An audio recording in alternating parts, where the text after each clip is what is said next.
welcome back to part 2 of my FIRE journey. Ask me anything questions. 2 weeks ago, I asked a question sticker over on Instagram stories. If you're not following Millennial Money Honey on Instagram, you're missing out. Be sure and go give me a follow over there so you don't miss out on the latest Money Honey content. You guys had so many awesome questions. So I'm doing a part 2 all about FIRE, my plans for my own early retirement, and then just general money saving, life saving hacks. If you're new here, I'm Katie, a girl on FIRE, and FIRE stands for Financial Independence Retire Early. I'm on an adventure to retire early at 35, and I'm bringing you along. So if you want to learn more about it and retire early with me, be sure to like this video so you can spread the FIRE, and subscribe to my channel, hit the notification bell so you know when the next video drops, and let's talk money, honey. So let's start off with FIRE questions.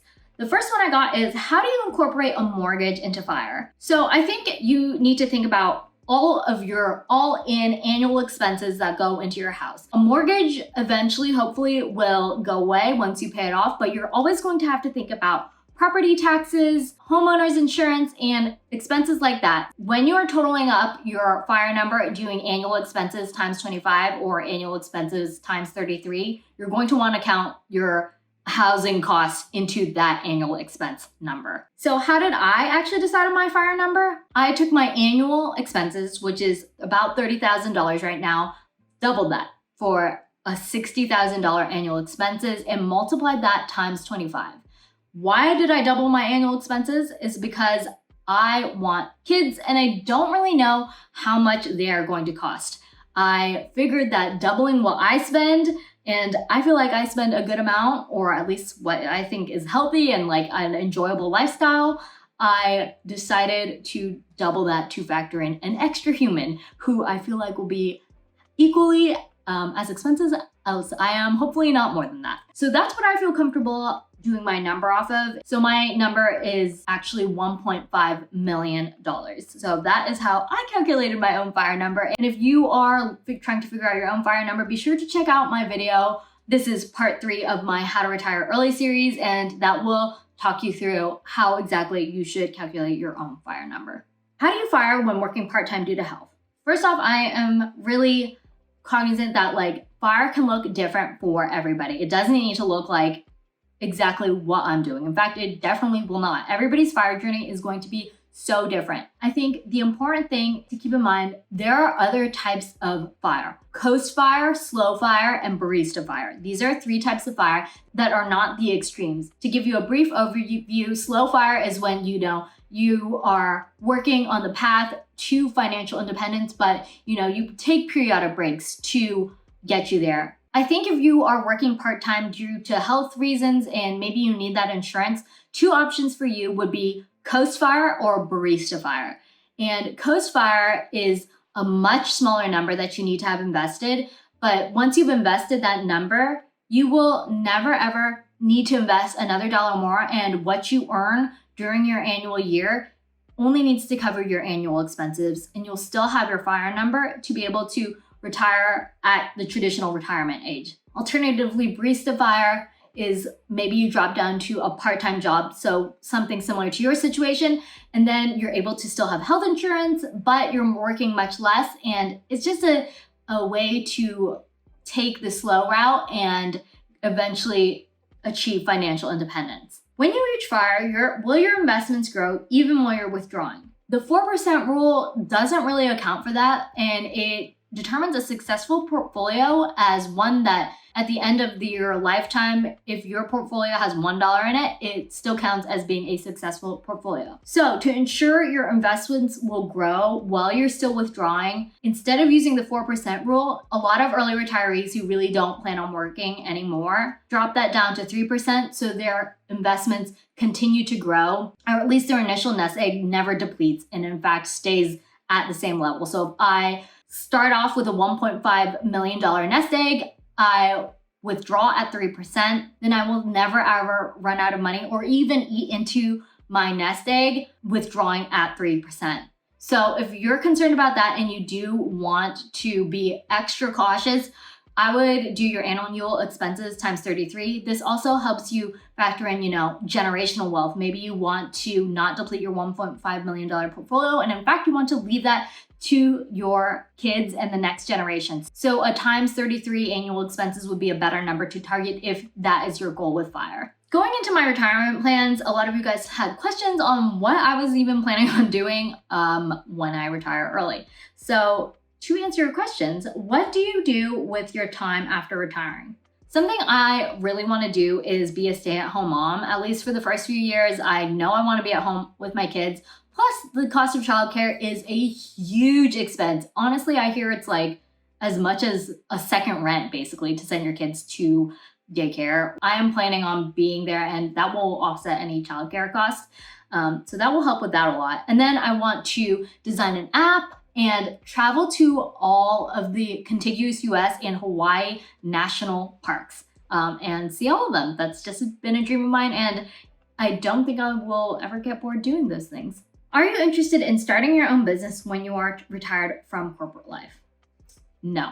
I honestly don't think, I just don't consider myself an entrepreneurial person. However, if my Millennial Money Honey entity ends up growing beyond my wildest dreams, obviously I would form an S corporation, to take advantage of the business tax benefits.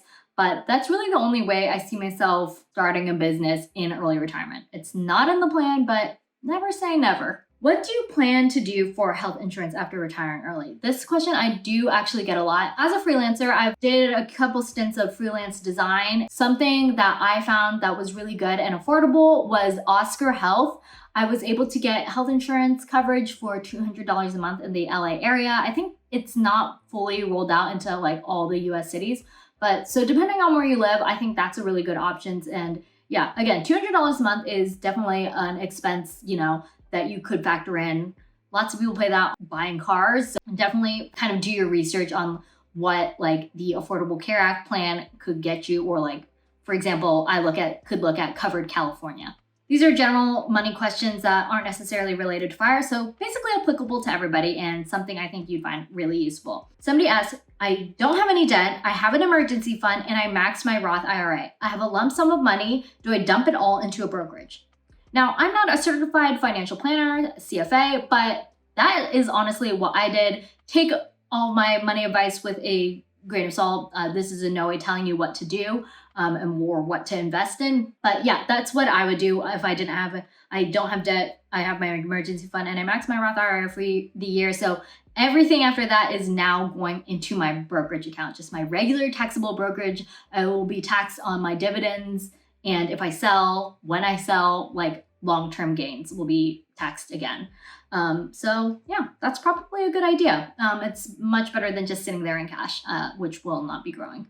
The best ways to get cash back.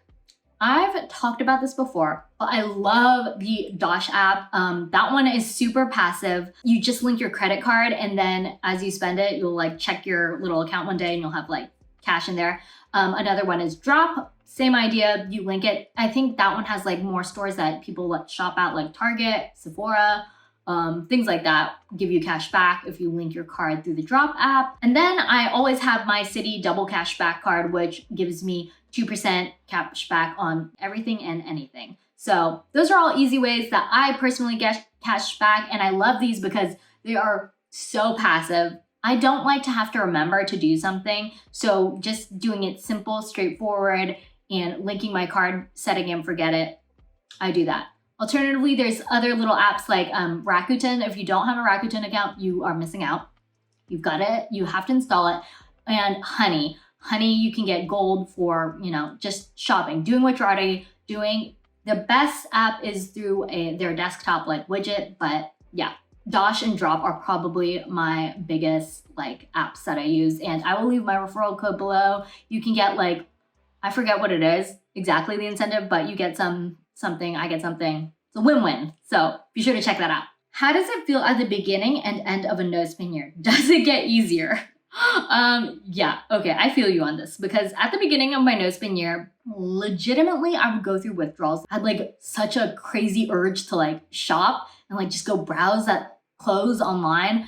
It takes a while for it to fade. I will say though that the key to a successful no spend year is, just doing a quarter, like Q1 and Q3. And then, in Q2, that like other 3-month period, you're like, okay, I can spend on whatever I want and go crazy. And just having like that like future goal of knowing you can buy like crazy once it's over, it helps you get through it the first quarter.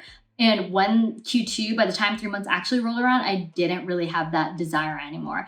I did buy one thing, but ended up returning it. And you can hear more about my like no spend journey. I will leave a link to my video. But yes, it gets easier. And now I am very low buy, although I did buy some stuff this last weekend. But where should I be putting money for the short term, 3 years, saving for a house, car, etc.? Anything that you are saving for the short term needs to go in a high yield savings account. I personally use Ally, but really if you Google high yield savings account, choose one with an interface that you like. I wouldn't necessarily go like shopping around or like switching or account churning for high yield savings account because they're always fluctuating. Just choose a good bank like Ally, Marcus, SoFi, and stick with it.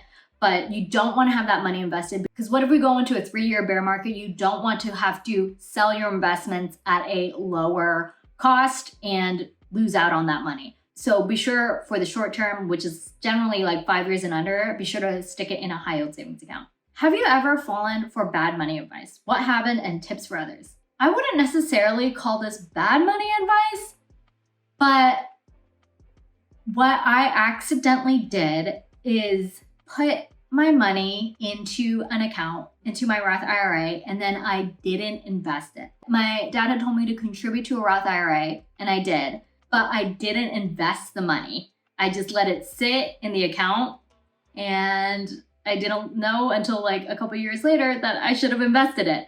So that wasn't necessarily bad money advice because it was good money advice to put it in a Roth IRA.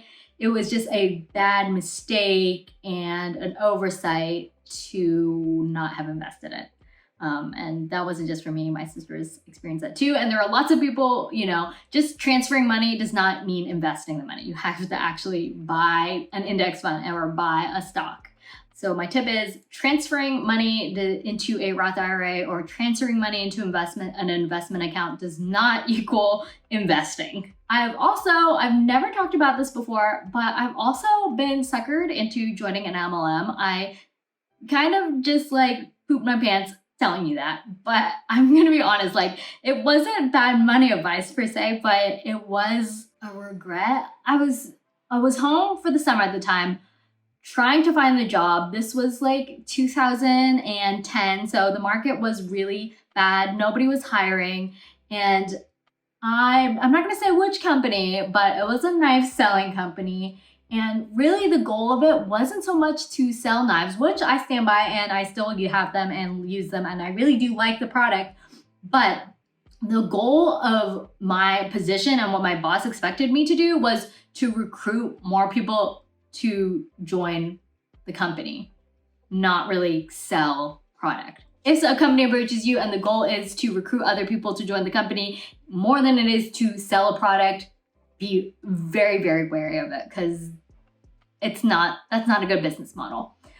And finally, the evolution of my investments. I am still always leveling up my game, but you guys can check out my index fund investment video. I started off with a Roboadvisor and then I progressed to target date index funds, and now I'm managing my own like index fund portfolio. I've always only really ever invested in index funds, and now I sometimes put 5% of my money in like individual stocks that I really like. Thank you guys so much for asking all these awesome questions. I hope you guys learned more about my journey to FIRE, about money and early retirement in general. And I really truly want all of us to become work optional and financially independent so we have options at the end of the day to decide like what we want to do with our lives. If you want to spread the fire, be sure to give this video a like for the algorithm so we can spread the fire. Be sure to subscribe to my channel and hit the notification bell so you know when the next video drops, and let's retire early together.